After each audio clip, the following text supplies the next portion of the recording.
నేను అడుగుతున్నా మిమ్మల్ని, మేము చేసిన పథకాలన్నీ ఆగిపోయినాయని. ఏ పథకం ఆగిపోయిందని నేను అడుగుతున్నా. రైతు బంధు ఆగిపోయిందా? షాదీ ముబారక్ ఆగిపోయిందా? కళ్యాణ లక్ష్మి ఆగిపోయిందా? ఫీజు రియంబర్స్మెంట్ ఆగిపోయిందా? ఆరోగ్యశ్రీ ఆగిపోయిందా? ఉచిత కరెంట్ ఆగిపోయిందా? ఈ రాష్ట్రంలో ప్రజా పాలన ఎక్కడైనా ఆగిందా అని నేను అడుగుతున్నా.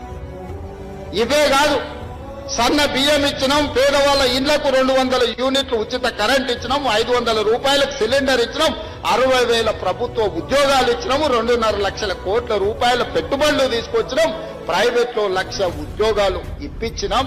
ఈ రోజు హైదరాబాదు నగరాన్ని విస్తరించడానికి అవసరమైన అభివృద్ధి కార్యక్రమాలను చేపడుతున్నాం. మా ఆడబిడ్డలకు ఆర్టీసీ బస్సులో ఉచితంగా ప్రయాణం రాష్ట్రంలో నలుమూలల అమ్మగారింటికి వెళ్ళినా అమ్మవారిని దర్శించుకోవాలన్నా అనాపైస ఖర్చు లేకుండా ఇయ్యాల మా ఆడబిడ్డలు ధైర్యంగా ఆర్టీసీ బస్సు ఎక్కగలుగుతుండ్రు అని అంటే 5,000 కోట్ల రూపాయలు 15 నెలల కార్పొరేషన్ మేము చెల్లించినాం.